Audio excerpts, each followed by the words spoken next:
नमस्कार, बहुत स्वागत है आपका। मैं हूं आपके साथ सुमित शर्मा। रायपुर से इस वक्त की बड़ी खबर है। सर्व आदिवासी समाज की बैठक खत्म हुई है। बैठक के बाद मंत्री कवासी लखमा का बयान सामने आया।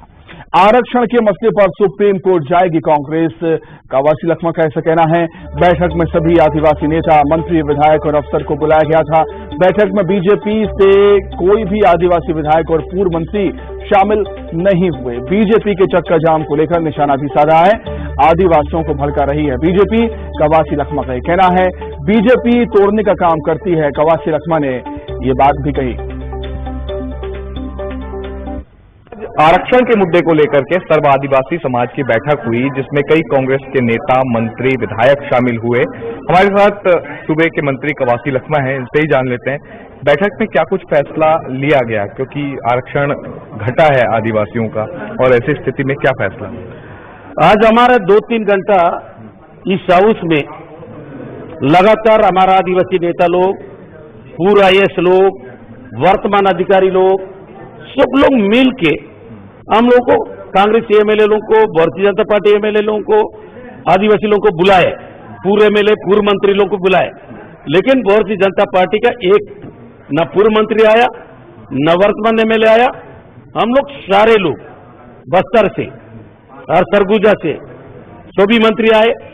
हम आदिवासी की बात सुने, आदिवासी लोग थोड़ा कड़ीकुटी भी हमको सुनाए, और इस बात को तो हमको सुनना पड़ेगा। हम आदिवासी तक खड़े हैं, क्योंकि ये जो लफड़ा है, ये भारतीय जनता पार्टी, RSS, ये तोड़ने का काम करती है। 2011-12 में हाई कोर्ट में लगाया। हाई कोर्ट में एक निर्देश दिया है कि इस हाई कोर्ट को मतलब ठीक ठाक से नहीं लगाओ और पेश करो।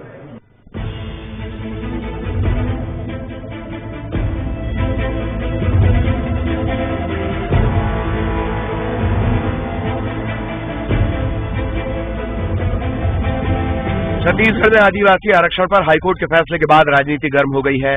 बीजेपी SC मोर्चा 32% आरक्षण जारी रखने की मांग को लेकर बस्तर, सरगुजा और दुर्ग संभाग में चक्का जाम कर रहा है। आरक्षण के मुद्दे पर सर्व आदिवासी समाज ने भी बैठक बुलाई है। इस बैठक में समाज के मंत्री, सांसद और विधायकों को बुलाया गया है। बीजेपी आरक्षण पर कोर्ट के फैसले के लिए प्रदेश सरकार को जिम्मेदार ठहरा रही है और सड़क पर आंदोलन के लिए उतर आई है। हाईकोर्ट ने प्रदेश में रमन सिंह सरकार के समय लागू किए गए 58% आरक्षण को रद्द कर दिया है। रमन सरकार ने ST के आरक्षण को 20 से बढ़ाकर 32 कर दिया था और SC के आरक्षण को 16 से घटाकर 12 कर दिया था।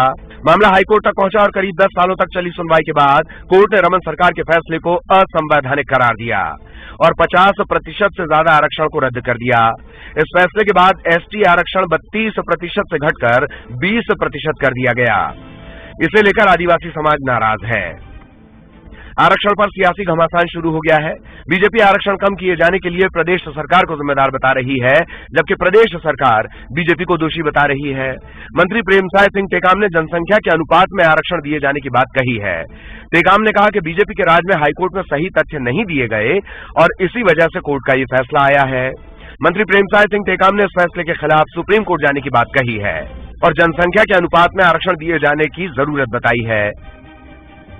देखिए, प्रदेश में हम लोग तो ये चाहते हैं कि जितनी जिसकी जनसंख्या है उसी के अनुपात में आरक्षण मिलना चाहिए, पर जो हाई कोर्ट में जो लगाया गया था उसमें भारतीय जनता पार्टी के राज में ये जो हाई कोर्ट में जो भेजा गया था, उसमें जो तथ्य जो दिया गया था वो पूरा सही नहीं दिया गया था, जिसके आधार पर ये कोर्ट का डिसीजन आया है। हम लोगों का जो मानना है कि जो आरक्षण जो पूर्ववत था वो रहे, उसके लिए, क्योंकि हाई कोर्ट का निर्णय है, तो उसके लिए हम लोग को सुप्रीम कोर्ट जाना के लिए हम लोग तैयार कर रहे हैं वहां पर, ताकि हम लोगों को स्थगन नहीं। बीजेपी हो या कांग्रेस, आदिवासी समाज को नाराज करने का जोखिम कोई भी नहीं उठा सकता। प्रदेश की 30% से ज्यादा आबादी अनुसूचित जनजाति है। सत्ता के लिए इन्हें साधना जरूरी है। ऐसे में जब बात आरक्षण पर आई है तो बीजेपी ने सड़क पर संग्राम छेड़ दिया है, जबकि प्रदेश सरकार बीजेपी को ही आरक्षण कम किए जाने के लिए जिम्मेदार ठहरा रही है। को लेकर भाजपा ने आज चक्का जाम का आह्वान किया है। आप मेरे पीछे देख सकते हैं कि नारायणपुर चौक पर भाजपा के कद्दावर नेता केदार कश्यप, लता उसेंडी, विक्रम उसेंडी और पार्टी के और भी जो पदाधिकारी हैं वो सड़क पर बैठकर धरना दे रहे हैं। भाजपा के तो इस चक्का जाम से सड़क के दोनों वाहनों की कतार लगी हुई है और हालांकि किसी भी अप्रिय स्थिति से निपटने के लिए यहाँ पर पर्याप्त मात्रा में पुलिस पर तैनात है। न्यूज 18 के लिए कोंडागांव से विवेक श्रीवास्तव। तो आरक्षण के इस मसले पर बीजेपी कांग्रेस दोनों ही एक बार फिर से आमने सामने हैं। इस महत्वपूर्ण मुद्दे पर चर्चा करने के लिए दो खास मेहमान हमारे साथ जुड़ गए हैं। कांग्रेस प्रवक्ता नितिन भंसाली जी जुड़े हुए हैं। नितिन जी, बहुत स्वागत है आपका। और बीजेपी से राजीव चक्रवर्ती जी भी जुड़े हुए हैं। राजीव जी, आपका भी बहुत स्वागत करता हूं मैं न्यूज 18 मध्य प्रदेश छत्तीसगढ़ पर। राजीव जी, शुरुआत आपसे ही करना चाहूंगा आज। हालांकि बीजेपी को ऐसा क्यों लगता है, मैं जानना चाहूंगा कि बीजेपी को ऐसा क्यों लगता है कि ये जो सब हो रहा है उसके पीछे उसकी वजह कांग्रेस है, प्रदेश की सरकार है? जी देखिए, जिस प्रकार से हाले मैंने प्रत्यक्ष को प्रमाण किया जो हो रहा है आरक्षण पे कोर्ट में चुनौती और कम कर देना एकदम से, तो ये तो दिखता है प्रत्यक्ष किम प्रमाणन। जो आदिवासी बंधु आज इतने उद्वेलित हैं, इतने चाहे आदिवासी कर्मचारी हो या अनुसूचित वर्ग हो, ये सारे वर्ग आज सड़क पर है, आंदोलन कर रहे हैं। ये तो उत्तेजना की बात ही है कि सरकार अपने रहते कुछ नहीं, सरकार बेबसपन दिखा रही है। उनका वोट चाहिए लेकिन उनको कुछ देना नहीं है। इससे दुखदायी परिस्थिति अगर कभी आज तक न भूतो न भविष्यति वो आज दिख रही है। बिल्कुल। राजीव जी, 15 सालों से आपकी सरकार थी, 2012 का ये मसला है। अब कोर्ट ने 58% आरक्षण को असंवैधानिक करार दिया है। अब सवाल यही उठता है कि इतने सालों से आपकी सरकार ने आखिर किया क्या? हमारी सरकार ओबीसी वर्ग को भी आरक्षण देना चाहती थी और सबको बढ़ाना चाहती थी। तो हमने कोर्ट में दिया। कोर्ट में बहुत सारे प्रकरण पुराने दल से कोर्ट ने कहा कि 50% से हम ज्यादा नहीं दे सकते। लेकिन पिछले 4 वर्ष में जब सरकार भूपेश बघेल जी की थी, उनको उस समय उस बात को अच्छे से प्ली करना चाहिए था, अदालत को कंसर्न करना चाहिए था कि क्यों नहीं कर सकते हैं, क्या दे सकते हैं। साहनी केस को बतला सकते थे, हरियाणा सरकार जिस प्रकार से दे रही उसको हम बतला सकते थे, जो विशेष परिस्थितियां हैं नॉर्थ ईस्ट की वो बता सकते थे। लेकिन हमारे समय में आपको एक चीज समझना पड़ेगा कि आदिवासी बंधु सड़क पर नहीं गए। आज आदिवासी बंधु उनका जो आरक्षण, और देखिए आरक्षण के अलावा जो स्थानीय नौकरियों में जो स्थानीय आदिवासी लोगों को जो प्राथमिकता दी जाती थी वो प्राथमिकता भी भूपेश बघेल की सरकार ने बंद कर दी। आज जो हो रहा है उस स्थानीय आरक्षण को बंद कर दिया। जो आदिवासी बंधु सीधे लाभान्वित होते थे, बस्तर में जो पोस्ट क्रिएट होता था या सरगुजा में जो पोस्ट क्रिएट होता था या राजनांदगांव के क्षेत्रों में जो आरक्षित वर्गों में जो होता था, तो उसका भी लाभ नहीं दे पा रहे हैं, नई नौकरियां सृजित नहीं कर पा रहे हैं। और जो नौकरी में जो लोग हैं उनको जो आरक्षण के द्वारा पदोन्नति दिया जाता था उसको भी बंद कर दिया गया। कुल मिलाकर फलसफा यह निकलता है कि भूपेश बघेल जी कहीं न कहीं से आदिवासी विरोधी हैं। उन्होंने पद में तो रख लिया किसी कांग्रेस अध्यक्ष को, भोले वाले आदिवासी बंधु को, लेकिन जो क्रियाकलाप दिख रहा है वो क्रियाकलाप है कि इनके वोट से उतनी कुछ मायने नहीं है, इनके हक का मार दो, इनके हक को मार दो, वही दिख रहा है। इसीलिए आज चाहे कोई भी आदिवासी बंधु हो बहुत उद्वेलित है। आज कांकेर में सड़क जाम कर रहे हैं, बिलासपुर में सड़क जाम कर रहे हैं, ये सारी जगह ये उद्वेलित है और आंदोलित है और दुखी है। तो कम से कम सरकार को उस पे इस जख्म पे मरहम लगाना चाहिए और कोई उपाय अभी के अभी उनके ऊपर लाना चाहिए ताकि जो आरक्षित वर्ग जो आंदोलित है और उनका कट ऑफ भी कम कर दिया गया, उनके स्थानीय नौकरी में आरक्षण नहीं दिया जा रहा है और वो जो पहले से जो नौकरी में है उस जो नौकरी का आरक्षण मिलना चाहिए प्रमोशन का, उसमें भी कोई उसमें सुनवाई नहीं हो रही है। तो कुल मिलाकर भूपेश बघेल जी का और कांग्रेस का चरित्र खुल चुका है, उनका चेहरा बेनकाब हो गया है। ठीक, लौटता हूं राजीव जी आपके पास में। नितिन जी, क्या कुछ कहेंगे आप? राजीव जी को आप सुन ही रहे थे, उनका यही कहना है कि बीजेपी की तरफ से कोशिशें तो पूरी हुई लेकिन शायद कांग्रेस की तरफ से कोशिशें उतनी नजर नहीं आई जितनी होनी चाहिए थी। इनका ये बयानी हास्यास्पद, गैर जिम्मेदाराना, बदनीयत बताता है इनकी बदनीयती, क्योंकि इनकी नीयत में ही खोट थी। ये आरक्षण का नियम 2011 में लागू हुआ, 2012 में 21 याचिकाएं इस आरक्षण के खिलाफ कोर्ट में दायर हुई, 12 से देखिए 18 क्या किया? आलू छिला 7 साल इन लोगों ने, क्यों वहां पर हाईकोर्ट में ये जवाब प्रस्तुत नहीं कर पाए? ननकीराम कंवर तत्कालीन गृह मंत्री थे, मुझे ऐसा जानकारी, आदिवासी नेता है भाजपा के, उनकी अध्यक्षता में एक कमेटी गठित की गई। उस कमेटी ने जो अपनी रिपोर्ट प्रस्तुत की, उस रिपोर्ट तक को वो इन आरक्षण लाभार्थियों के फेवर में कोर्ट में पेश नहीं कर पाए। अब उल्टा चोर कोतवाल को डांटे वाली कहावत जो है यहां पर साफ नजर आ रही है। ये किस मुंह से आरक्षण की बात करते हैं? मोहन भागवत आरएसएस प्रमुख, उन्होंने तो पूरे देश में आरक्षण खत्म करने की बात तक कही थी। तो आप सोच लीजिए कि इनकी नीति और इनकी नीयत किस ओर जा रही है, किस ओर इशारा कर रही है।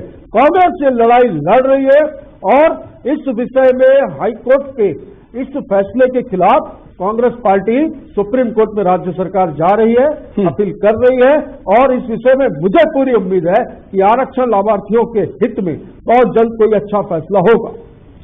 नितिन जी, अब सवाल ये भी है, मतलब बीजेपी की तरफ से ये भी कहा जा रहा है कि उनके शासनकाल में तो आदिवासी सड़कों पर नहीं आए, लेकिन अभी आदिवासी सड़कों पर हैं आरक्षण के मुद्दे को लेकर। मैं आपको बता दूं सुमित जी, आदिवासी सड़कों पर थे।